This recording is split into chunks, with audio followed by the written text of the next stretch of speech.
Welcome to Conquering Kalimdor.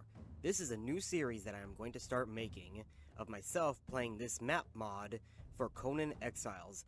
The mod is called Kalimdor Exiles, which adds Central Kalimdor as an entire map to be explored and conquered within the survival game Conan Exiles. Other mods that I use will be listed here, though they might not always be present, as I've noticed some mods have different effects with this map, so I turn them on and off throughout the various episodes that you will see forward. This mod consists of zones from Kalimdor, including Durotar, the starting area, Barrens, Mulgore, and most of Dustwallow Marsh. Other areas are planned for the future patches of this mod, the next one being Theramore as an Alliance-only city, and Ashenvale soon to follow. Please note that this mod is still in development, and you will see graphical issues as well as occasional lag spikes and frame rate drops. Now let's venture forth and build our orcish army to slay the Alliance for the Horde.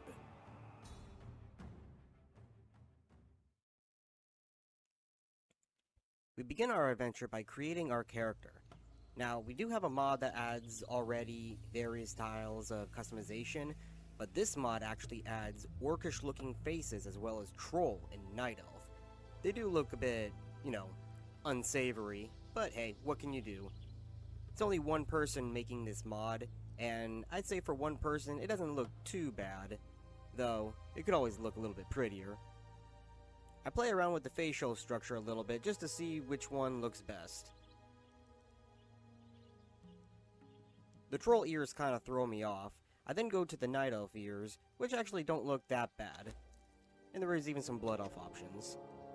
I wanted to see how it looked like on a female, so I decided to switch over. And oh my god. Oh no, those are hideous. The elves don't look that bad though, but I'm going to go play a male instead. Once I switch back to the male, I go through the skin options to see what looks best. They obviously have blue for troll and purple for night elf. I didn't see green on the standard colors listed there, but there is a color wheel, so I selected the color wheel to see if I could make a green shade. Doesn't look too bad. There's an orc color right there. However, I didn't feel like making a green orc, and instead I opted to make a Magyar orc. If you are unfamiliar, Magyar orcs are actually brown-skinned orcs from the Warcraft universe. I felt it would make myself more unique and stand out, while all of the other orcs would be green. At least supposedly green. In this episode, you would actually notice that the orcs in the server are bugged and they do not have green skin, but you'll see that it changes later on. I then go through the hair customization to see which one I like best. There were a couple that fit orcs, like this one right here with the top knot, and then also a bald customization as well, to look like a peon. But I opted to go for long hair, as once I saw myself with long hair, I then thought to myself, I could be Grommash. As I looked at two different long hair customizations, I picked this one because this one actually moves with the wind, while the other one was more stationary. As you see there. So I switched back to the other one, which looks more natural.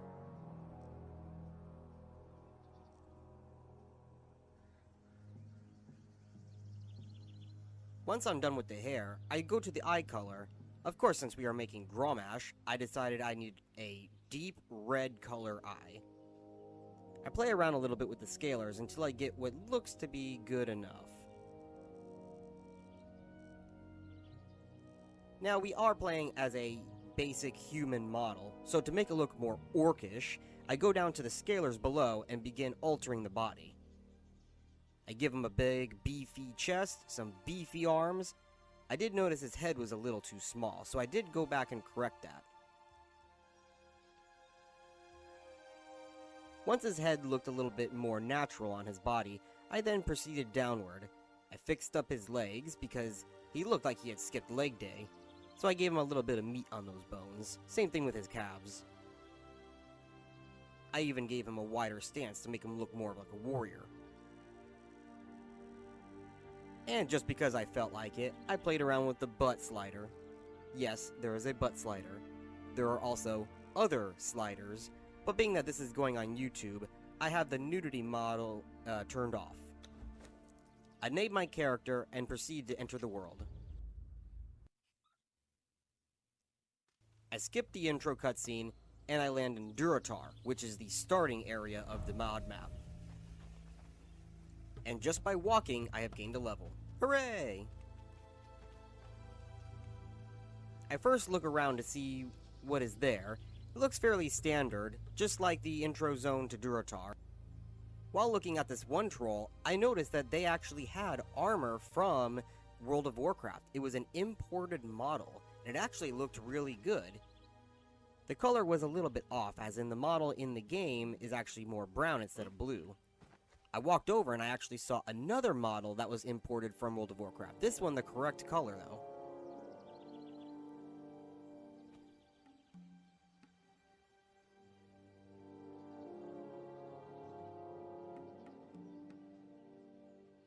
Geez, no need to waste that.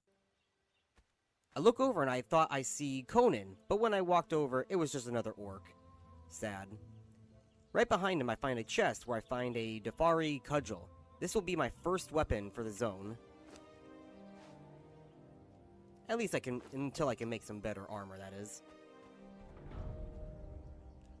I head up into the cave to see if I can go inside of it. Alas, it is blocked off. I look around to see if there were any chests or any sort of merchants. I did find this, and it says E to interact, but when I interacted with it, it just gave me some German words, so I didn't really know what it was.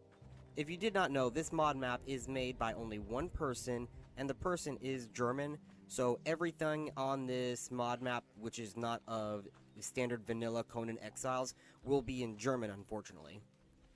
As I proceed on into the Valley of Trials, I noticed that there were turtles nearby the water, which was kind of interesting. Instead of boars, they didn't have any boars, and I don't blame them either, because boars are actually a very high-leveled mob in Conan Exiles. They did have gazelle and wild dogs, which are low-level creatures in Conan Exiles. I aggro one, and I decided to fight it with my cudgel. Luckily, as I said before, they are low-level mobs, and I was able to take it on.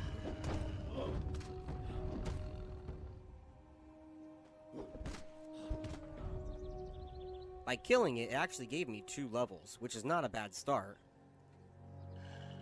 I then noticed I pulled the second one, so I proceeded to fight it as well.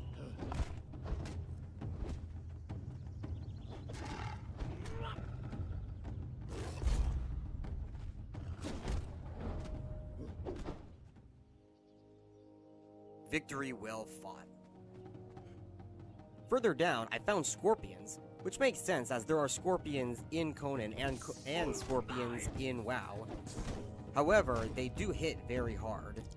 While they are low-level mobs in Conan, they are much harder than the dogs, and this one proceeds to get the better of me.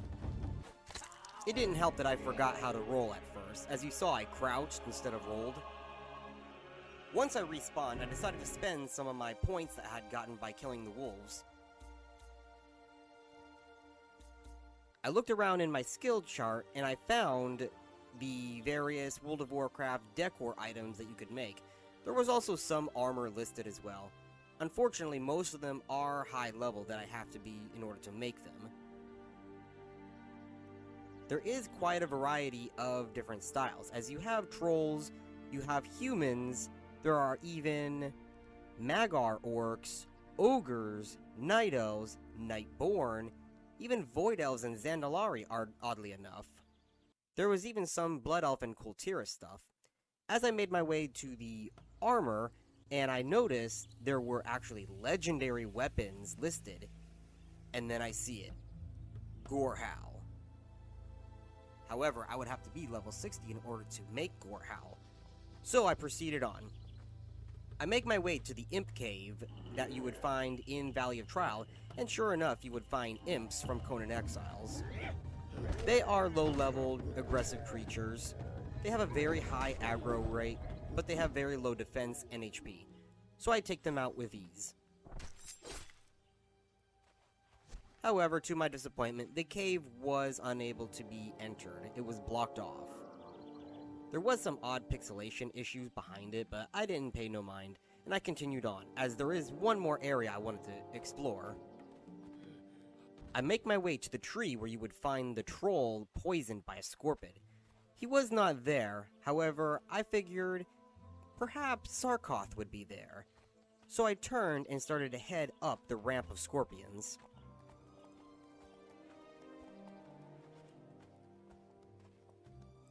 As I made my way up, I could see there he is, Sarkoth, the large scorpion in the background there. He was surrounded by smaller scorpions, but now that I remembered how to actually dodge in this game, I proceeded to fight them. Unfortunately, as I was clearing the area, I accidentally pulled Sarkoth, so now I had to fight both of them. If you notice, I actually did lose my cudgel, and I made myself a stone sword instead. The stone sword does not do as much damage as the cudgel, but it was serviceable for now, since the other weapon had broke. I also made some potions and bandages from the aloe in the area, which definitely helped out in this fight. I was able to dodge and block most of the attacks coming on, but when they hit hard, so using the potions were beneficial. Once I finished off that one scorpion, now it was just me and Sarkoth. Mano y mano.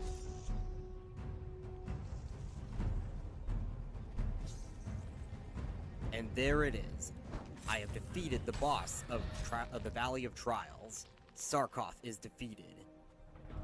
I claim my spoils, and then continue on. Feeling as if I have conquered the Valley of Trials, it is now time for me to head off into the rest of Durotar. I make my way to the gates, and there I see something very interesting. As you see, there are 3 banners: Horde, a blank one, and an Alliance banner. It took me a moment to realize what this was, but then I realized it is actually a faction chooser. You have the option to become an Alliance member, a Horde member, or to be completely neutral. As of right now, I am neutral. But, since we are an orc named Gromash, I chose the Horde.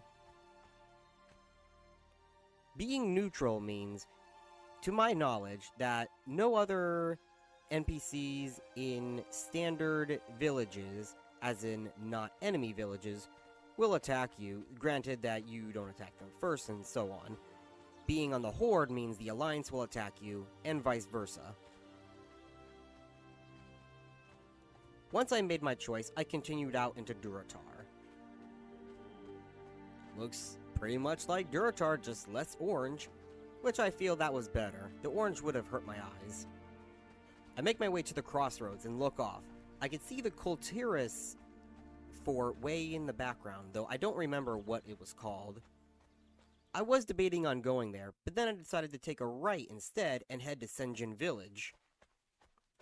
Senjin Village is built just like it is in the game. There are a lot more trolls, however, which is kind of fun.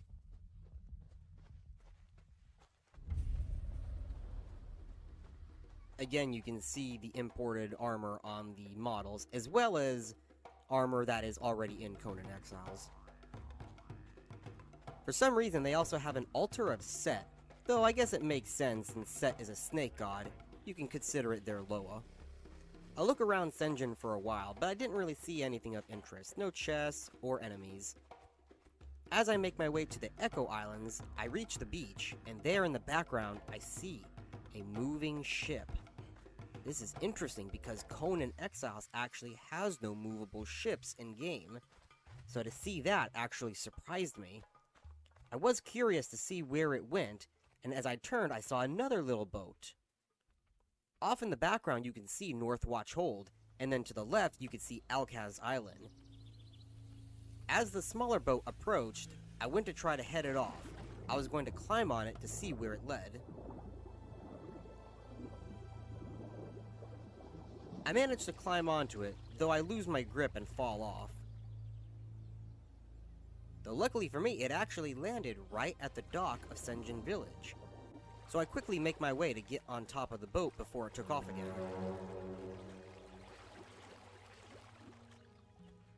now to see where it leads.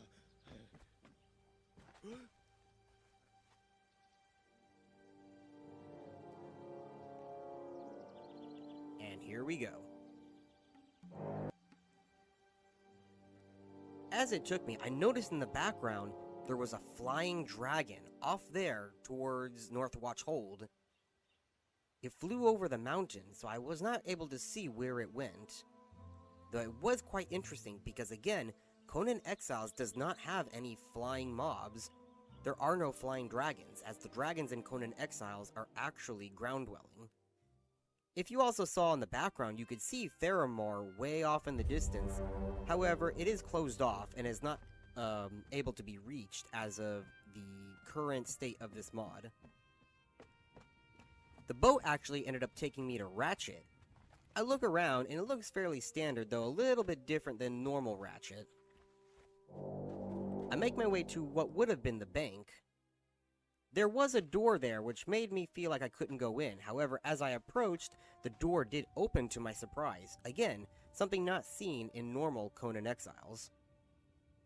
There was a merchant there, however, they just traded gold coins for silver coins, or rather silver coins for gold coins. What can I get? So basically a banker. Pleasure doing business with you.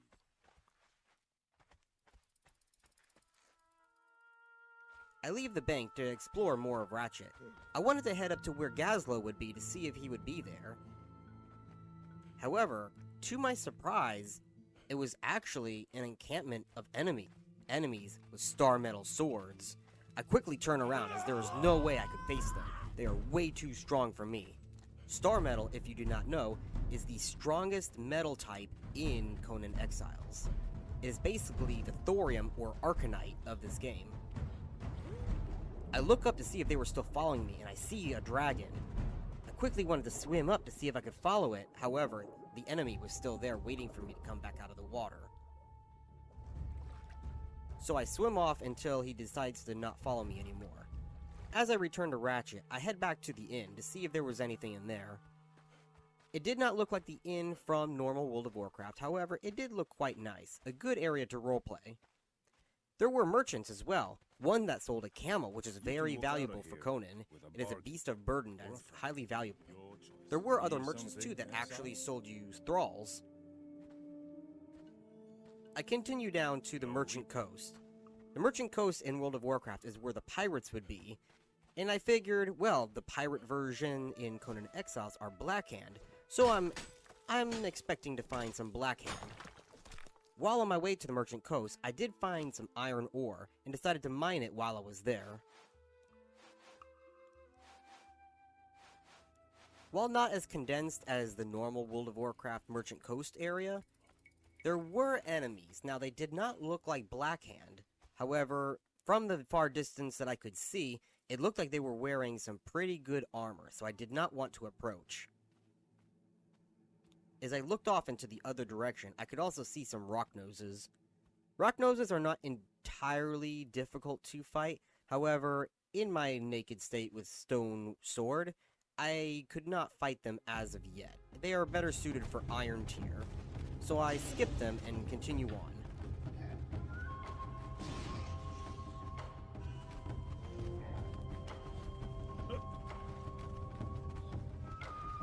I was debating on going to the Northwatch Hold. However, I saw the dragon again and wanted to follow it. It flew back over the mountains. So I decided, well, I'm close enough to Alcaz Island, I might as well head to Alcaz. Alcaz is a very high-leveled area in World of Warcraft, so I did not expect to live there long. But hey, I might as well check it out. As I jumped into the water, I actually noticed something very odd. And as I mined it, my suspicion was confirmed. Silver! That is quite odd to find silver underwater. The nearby island on the way to Alcaz Island, in the game, actually has murlocs. I look over, and sure enough, there are Sons of Dagon, which are basically like the murlocs of this game. However, they are smaller to fit the more murloc style. As you see that big one back there, which looks like a boss, that is the actual size of them in Conan. But hey, that's fine. I proceed to the next island over on the way to Alcaz, where I see a cannon, and Check it out. Blackhand. So I swim away quickly, as Blackhand warriors are again an iron to steel tiered weapon, so I didn't feel like I could take him on, so I left.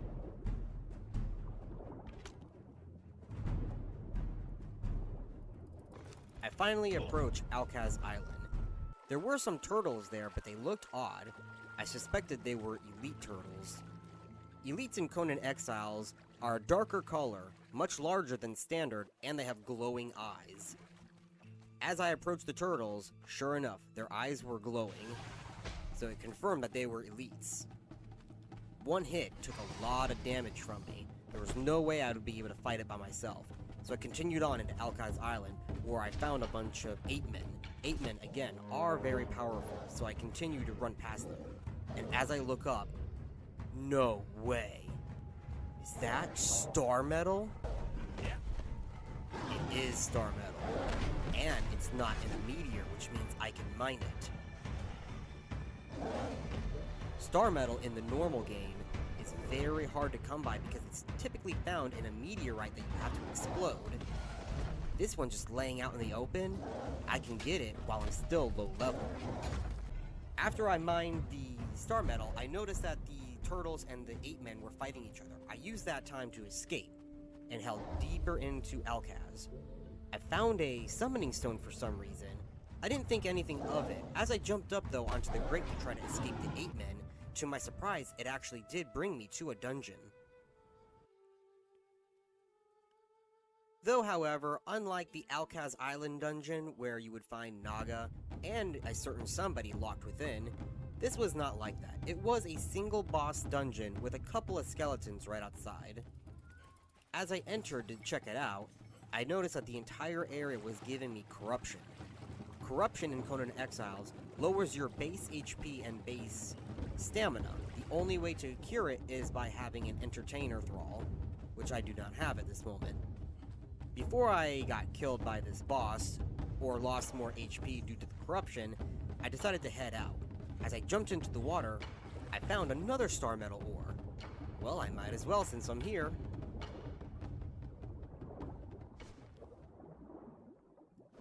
I find an exit and quickly make my way out of the cave.